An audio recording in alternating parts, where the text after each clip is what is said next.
Bonjour. On va pas se mentir, on n'a pas de bol aujourd'hui avec le temps, le froid, la pluie, mais on est là, vous êtes là. Courageux par ce froid et trempé, ça prouve que le combat continue et que les motivés sont toujours là, donc bravo à toutes et tous. Après, vous aurez remarqué, vous aussi, la montée de tous ces lobbyistes qui utilisent la guerre en Ukraine, le climat, toutes les bonnes excuses pour vous expliquer que le nucléaire, finalement, c'est pas un problème. Oubliez un peu que ça a été imposé sans débat démocratique en France, et essayez de prétendre que passer aux énergies renouvelables, ce serait un peu trop compliqué, un peu trop coûteux, puis finalement pas si démocratique. Ils sont assez forts en fait, ils ont des relais partout, ils ont des relais plein les médias, ils ont des présentateurs iconiques des années 90, ils ont des trolls plein les réseaux sociaux. Et un truc qu'ils ne peuvent pas truquer, c'est la réalité. La réalité qui fait que le nucléaire était un choix politique. Le choix de mettre la poussière radioactive sous le tapis en disant les générations futures pourront bien se démerder toutes seules. Après tout, les progrès techniques finiront bien par nous permettre d'avancer. Mais c'est un peu comme, je sais pas, le temps qu'il faudrait pour qu'ils soient un peu moins radioactifs, c'est à peu près le temps qui nous sépare de la construction des pyramides. Sauf que les pyramides, on sait toujours pas très bien comment elles fonctionnent. On sait toujours pas très bien comment est-ce qu'elles ont été construites. Qu'il y a encore des armadas d'historiens, d'égyptologues pour les comprendre.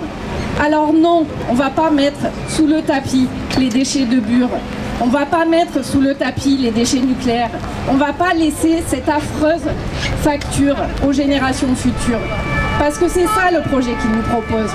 Ils nous disent sauvons le climat aujourd'hui pour que les suivants meurent demain, pour que les suivants payent demain. Et la crise en Ukraine devrait nous le rappeler plus que jamais. Nous sommes dépendants en France. Nous sommes dépendants du fait de laisser nos militaires au Mali parce que ça sécurise les routes d'accès aux mines d'uranium du Niger. Nous sommes dépendants de nos liens avec la Russie, comme l'a très bien démontré le rapport de Greenpeace, parce qu'on a besoin de mettre notre poussière radioactive sous le tapis russe. Alors oui, on est dépendants. Et c'est pas dire qu'il faut continuer le gaz ou le charbon que d'affirmer que oui, la France aussi est dépendante de la Russie. Et moi, ce qui m'amuse beaucoup quand on dit que c'est compliqué de sortir du nucléaire, qu'on va laisser des travailleurs sur le bas-côté, qu'on va priver des emplois, c'est que, je sais pas, qui a entendu parler du plan de sortie du charbon en Espagne ? Qui a entendu parler de grève, de manifestations, d'emplois perdus ? Absolument personne. L'Espagne vient de sortir du charbon il y a quelques mois. Elle a fait un plan de transition. Chaque travailleur, chaque personne qui travaillait dans le charbon a trouvé un métier, a trouvé une formation, a trouvé un débouché. C'est ça un plan de transition. C'est ce qu'on propose les écologistes depuis 40 ans. Sortir du nucléaire avec des vraies solutions. Oui, le renouvelable crée plus d'emplois. Oui, le renouvelable crée des emplois à travers le territoire. Non, les énergies renouvelables ne sont pas plus intermittentes que ces centrales nucléaires qu'on est obligé de fermer dès qu'il fait trop chaud ou dès qu'il fait trop froid.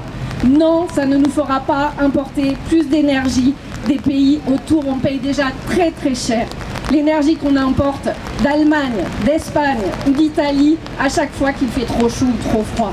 Il y en a marre de ces mensonges. Ces mensonges, ce sont nos impôts qui les paient chaque année. Ces mensonges, c'est ceux d'un choix politique. Alors on est quelques-uns ici à vous proposer d'en faire un autre choix politique. Celui de l'avenir, celui des économies d'énergie, celui de la sobriété, celui qui permet de dire oui, le 100% renouvelable, c'est possible. Oui, il ne laissera personne sur le côté et oui, il créera beaucoup d'emplois. Mais en fait, ça dérange beaucoup de monde. Ça dérange l'habitude, ça dérange les lobbies, ça dérange toutes les entreprises qui dépendent de ces dépendances que nous avons. Et ça chamboule aussi la géopolitique. Alors en fait, on va pas en rester là.